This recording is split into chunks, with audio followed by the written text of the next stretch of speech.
Bapak Ibu, saudara-saudari, para sahabat Yesus di Paroki Santo Yosef Dari dan Stasi Santo Thomas Yegan, dan juga para sahabat Yesus dimanapun Anda berada, bersama saya Romo Ari. Kembali kita akan belajar ilmu sejati pada hari Minggu tanggal 18 Oktober 2020. Marilah kita mengawali pembelajaran ilmu sejati kita dengan berdoa dalam nama Bapa, Putra, dan Roh Kudus. Amin.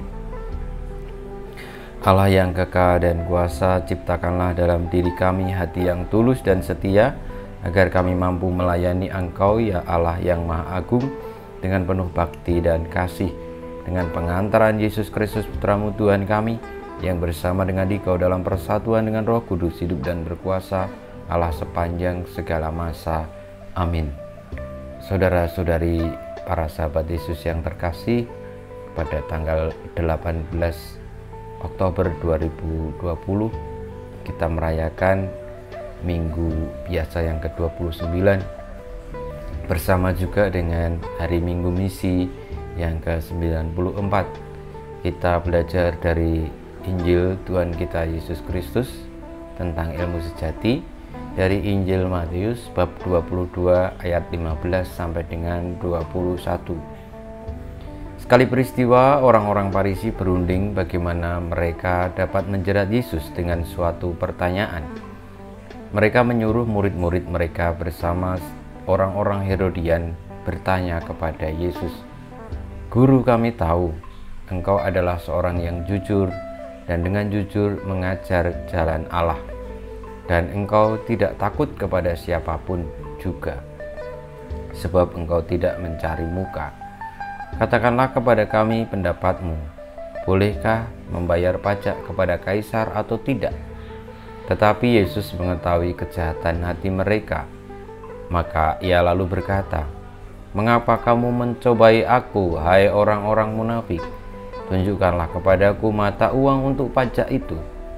Mereka membawa suatu dinar kepada Yesus. Maka Yesus bertanya kepada mereka, "Gambar dan tulisan siapakah ini?" Jawab mereka, "Gambar dan tulisan Kaisar." Lalu kata Yesus kepada mereka, "Berikanlah kepada Kaisar apa yang wajib kamu berikan kepada Kaisar, dan kepada Allah apa yang wajib kamu berikan kepada Allah." Demikianlah Injil Tuhan kita. Terpujilah Kristus. Para sahabat Yesus yang terkasih, belajar ilmu sejati dari sabda Tuhan Yesus yang kita dengarkan ini tentu sudah beberapa kali kita dengarkan. Kalau misalnya pada hari kemerdekaan Republik Indonesia, bacaan Injil yang kita dengarkan pun bacaan yang kisahnya sama seperti yang baru saja kita dengarkan. Lalu apa maksud dari sabda Tuhan Yesus itu? Bahwa apa yang wajib kamu berikan kepada Kaisar, berikanlah kepada Kaisar, dan apa yang wajib kamu berikan kepada Allah, berikanlah kepada Allah. Jawaban Tuhan Yesus ini sangat bijaksana, karena kadangkala kita ini memiliki berbagai macam sisi pemberontakan dalam diri kita. Kita lebih mudah memberontak daripada taat. Meski mungkin ada yang bilang lebih mudah taat karena taat tidak harus berpikir. Bukan seperti itu.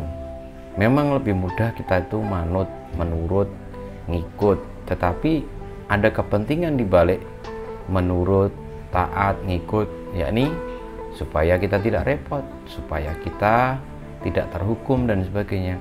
Tapi yang dimaksudkan Tuhan Yesus adalah memberikan hak kepada mereka yang punya hak atau yang berhak. Dan ini membutuhkan sebuah gerakan aktif atau pilihan yang seringkali justru yang pilihan kita punyai itu adalah pilihan untuk memberontak. Mulai dari sejak kecil sampai sekarang, bahkan ketika sudah hidup di dalam sebuah bangsa yang mungkin kita menikmati banyak hal, kita masih memiliki keinginan untuk memberontak itu. Kalau misalnya kita mengkritik, kita membenahi, dalam arti berjuang untuk memberitahu yang benar, itu boleh saja. Tetapi kalau sudah diwarnai dengan rasa pemberontakan, nah itulah lalu yang tadi disampaikan Tuhan Yesus, hendaknya jangan seperti itu. Karena kalau sudah memiliki kepentingan seperti itu, sama saja kita ini munafik, bahwa sebenarnya kita memiliki kepentingan yang tersembunyi. Ya seperti tadi orang-orang Farisi tadi berunding dengan orang-orang Herodian yang tujuannya tidak sungguh-sungguh bertanya kepada Tuhan Yesus, tetapi ingin menjebak Tuhan Yesus. Nah saudara-saudariku, marilah kita memiliki hati yang tulus, yang jujur, yang mengajarkan jalan kebenaran, yang mengikuti Tuhan, taat kepada Kristus, bukan karena takut, bukan karena semata-mata tidak mau repot, tetapi karena memang dasarnya adalah karena cinta. Dan orang yang mencintai itu pasti akan memberikan kepada mereka yang berhak dengan tulus, dengan penuh perjuangan, dan dengan pilihan bahwa saya memilih untuk taat, saya melakukan sebuah kerelaan hati bagi orang yang saya cintai. Dengan demikian hati kita selalu mengerti dan memahami posisi kita sebagai anak-anak Allah, sebagai sesama manusia, sehingga kita bisa menempatkan dan memberikan apa yang wajib kita berikan kepada Tuhan, karena memang itu hak Tuhan, dan apa yang wajib kita berikan kepada sesama, karena memang itu hak sesama. Kita mohon berkat Tuhan. Kemuliaan kepada Bapa dan Putra dan Roh Kudus, seperti pada permulaan, sekarang, selalu, dan panjang segala abad. Amin. Ya Yesus, jadikanlah hati kami seperti hati-Mu. Tuhan bersamamu dan bersama rohmu. Kita semua, hidup kita, karya-karya kita, perjuangan kita, untuk senantiasa memiliki hati yang taat setia kepada Kristus, senantiasa dibimbing, dilindungi, diberkati oleh Yang Maha Kuasa, Bapa dan Putra dan Roh Kudus. Amin.